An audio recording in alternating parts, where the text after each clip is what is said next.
بسم اللہ الرحمن الرحیم۔ مسلم شریف کی ایک روایت ہے، حضرت ثوبان رضی اللہ تعالیٰ عنہ روایت فرماتے ہیں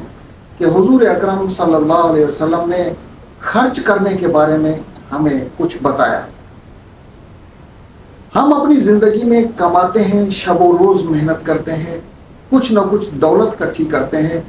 اور کچھ نہ کچھ کمائی کر کے ہم اپنے گھر آتے ہیں۔ پہلے نمبر پر تو یہ ہے کہ جو کوئی شخص کماتا ہے وہ حلال کمائی ہونی چاہیے، حرام کمائی نہیں ہوتی، اور حرام کمائی سے یہ ہوتا ہے کہ اس کی عبادتیں ہی رد ہو جاتی ہیں، اس کے روزے، اس کی نمازیں، اس کے ذکر و اذکار، اس کی تسبیحات، تمام چیزیں ضائع ہو جاتی ہیں۔ تو حرام کمائی کا یہاں ذکر ہی نہیں ہے۔ کوئی شخص حلال کمائی کماتا ہے، وہ کما کر جب اپنے گھر میں آتا ہے، اب اس کمائی کے خرچ کرنے کے بارے میں حضور اکرم صلی اللہ علیہ وسلم کی یہ حدیث ہے جو آج ہم ذکر کریں گے۔ آپ صلی اللہ علیہ وسلم نے فرمایا، افضل دینار ينفقه الرجل، کوئی شخص جب خرچ کرتا ہے تو خرچ کرنے میں سب سے بہتر دینار، سب سے بہتر دولت، سب سے بہتر ملکیت جو کوئی بندہ خرچ کرتا ہے، ينفق على عياله، وہ والی ملکیت ہوگی جو وہ اپنے اہل و عیال پر خرچ کرے گا، اپنے گھر والوں کو کھلائے پلائے گا، اور یہ گھر والوں کو کھلانا پلانا بھی اس شخص کے لیے کار ثواب ہوگا۔ وَدِينَارٍ يُنْفِقُ عَلَى دَابَّتِهِ فِي سَبِيلِ اللَّهِ، اور وہ ملکیت ہوگی جو اپنی سواری کے جانور پر خرچ کرتا ہوگا۔ وہ دینار ہوں گے، وہ درہم ہوں گے، یا پیسہ دولت ہوگا جو وہ اپنے سواری کے جانور پر خرچ کر رہا ہوگا، فی سبیل اللہ، جس کو وہ اللہ کی راہ میں استعمال کرے گا۔ بے شک وہ سواری استعمال کرنے کی نوبت ہی نہ آئے، لیکن اس نے سواری رکھی ہے اور یہ نیت کی ہوئی ہے کہ جب تک اللہ کا حکم آئے، جب تک جہاد کا اعلان ہو، جب تک اس سواری کی ضرورت پیش نہ آئے، میں اس سواری کی خدمت کروں گا،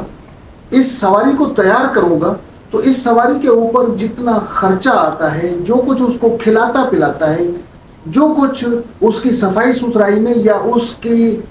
کے لیے اگر اس نے کوئی ملازم وغیرہ رکھا ہوا ہے اس پر خرچہ آتا ہے، تو یہ تمام خرچہ بھی حضور صلی اللہ علیہ وسلم نے فرمایا کہ یہ بہتر خرچہ ہوگا۔ وَدِينَارٍ، اور وہ دولت یا وہ ملکیت، يُنْفِقُهُ عَلَى أَصْحَابِهِ فِي سَبِيلِ اللَّهِ، جس کو کوئی شخص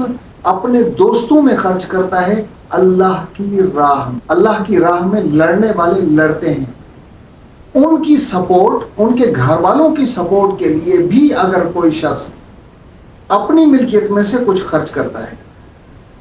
وَدِينَارٌ يُنْفِقُ عَلَى أَصْحَابِهِ فِي سَبِيلِ اللَّهِ، جو اپنے دوستوں کے اوپر خرچ کرتا ہے جو اللہ کی راہ میں ہے، اللہ کی راہ میں لڑنے والے اور اللہ کے دین کی خدمت کرنے والے لوگوں پر اگر کوئی شخص اپنی ملکیت خرچ کرتا ہے تو یہ بھی بہترین دولت ہوگی۔ حلال کمائی میں سے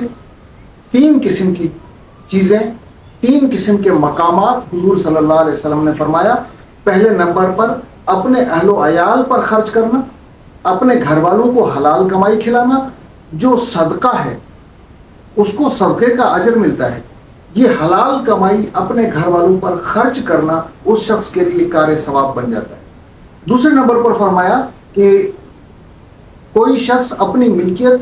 اپنے سواری کے جانور پر خرچ کرتا ہے، اپنی سواری پر خرچ کرتا ہے، اور یہ نیت رکھتا ہے کہ اس کو میں اللہ کی راہ میں استعمال کروں گا، تب وہ اس کے لیے بہتر خرچہ بن جاتا ہے اور اس کے لیے اجر اور ثواب کا باعث بنتا ہے۔ اور تیسری چیز ہے کہ اگر کوئی شخص فی سبیل اللہ کام کرنے والوں کے لیے، دین کی خدمت کرنے والوں کے لیے، اللہ کی راہ میں جہاد کرنے والوں کے لیے، یا اللہ کی راہ میں لڑنے والوں کے لیے کوئی شخص اپنی ملکیت خرچ کرتا ہے، تو یہ تیسرے نمبر پر حضور صلی اللہ علیہ وسلم نے ارشاد فرمایا کہ وہ خرچہ بہترین خرچہ ہوگا۔